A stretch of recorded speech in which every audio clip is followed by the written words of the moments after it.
মেহনত করি তারাও এইভাবে মেহনত করতেছে। শুধু ভারতের এক ব্যক্তিকে কেন্দ্র করে আমাদের মেহনতটা আজকে দ্বিখণ্ডিত হলো। আমি আজকে একটি কথা শুনলাম, যে কথা শুনে অত্যন্ত বিচলিত। যে এক ভাইকে দেখলাম ভিডিওর মধ্যে বলতেছেন যে ভারতের, শুধুমাত্র ভারতের একজন লোক এর জন্য আজকে আমাদের তবলিগ দ্বিখণ্ডিত হয়েছে। এই কথাটি শুনে আমার মন অত্যাধিক ব্যথিত হয়ে গেল। কারণ উনি এমন ভাবে বলছে যে ভারতের একজন লোক এর জন্য তবলিগ আজকে দ্বিখণ্ডিত, মানে ওনাকে এত ছোট করছে, ভারতের একজন সাধারণ মানুষের সাথে মিশিয়ে দিছে। অথচ এই সাধারণ মানুষটিকেই গত যে আমাদের ইস্তেমা হইতো, এই ইস্তেমা গুলোতে ওনাকে বিশেষভাবে ওনাকে আনা হইতো, মাশওয়ারার মূল ব্যক্তি হিসেবে উনি থাকতো, বয়ানের মূল ব্যক্তি হিসেবে উনি থাকতো, এবং দোয়ার, যে আমরা যেটাকে আখিরি মোনাজাত বলি, এইটারও মূল ব্যক্তি হিসেবে উনি থাকতো। এমনও আমরা জানতাম, শুনতাম যে ওনার দোয়া ছাড়া দোয়াই হইতো না।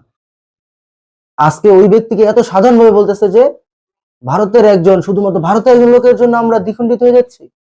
ওনাকে কি বলছে, কি ভাবতেছে? দেখেন, উনি কে? মাওলানা সাদ সাহেব কে? না, আবু বকর সিদ্দিক রাদিয়াল্লাহু আনহুর বংশধর। এবং সবচেয়ে বড় কথা হলো, এই কাজ যে তবলিগ নিয়ে আজকে তারা কথা বলতেছে, এই তবলিগ নিয়ে তারা বড়াই করতেছে, এই তবলিগটা তারা কই থেকে পাইলো? এটা তো ভারত থেকে পাইছে।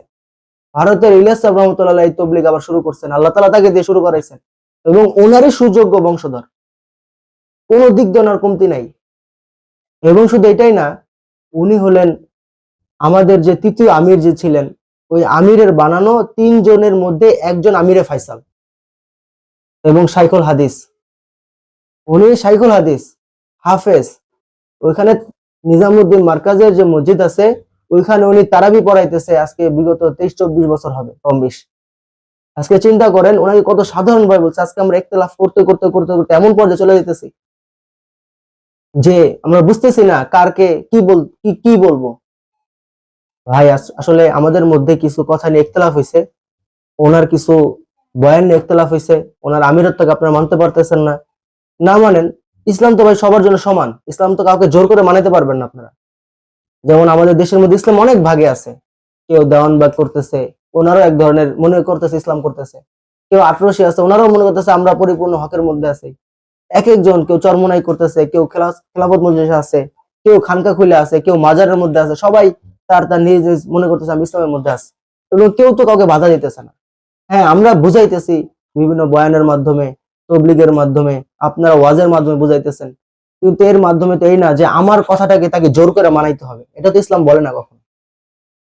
আর এখানে এমন তো কোনো কিছু হয়ে যায় না যার কারণে জোর করে তাকে মানাইতেই হবে, এমন তো কোনো ভুল সে করেও নাই, এটা প্রমাণিত হয় নাই। যেগুলো আপনারা দিছেন তার কথাবার্তা, এটার সমান কোনো প্রমাণ আপনাদের কাছে নাই। আর যা উনি বলছে এটা যে একেবারেই ভুল, এটারও কোনো প্রমাণ নাই। কেউ কেউ বলছেন যে এটা তাকওয়ার বরখেলাফ। ভাই, আজকে আমাদের নিজের মধ্যে ইখতিলাফ না করে আসেন আমরা সবাই একসাথে থাকি। এই দেশের এই ক্রান্তি লগ্নে যে সমস্যা সংকটের মধ্যে চলতেছে, এই সমস্যার মধ্যে আমরা বিবাদ সৃষ্টি না করে আমরা একসাথে থাকি। আল্লাহ তাআলা আমাদেরকে সবাইকে এক ও নেক হয়ে আবার এই তবলিগের কাজ করার তৌফিক দান করেন। আবার সেই একসাথে দস্তরখানে বসে খাওয়ার তৌফিক দান করেন। একসাথে কাঁধে কাঁধ মিলে মেহনত করার তৌফিক দান করেন। আল্লাহ আমাদের সকলকে বুঝার আমল করার তৌফিক দান করেন। আমিন।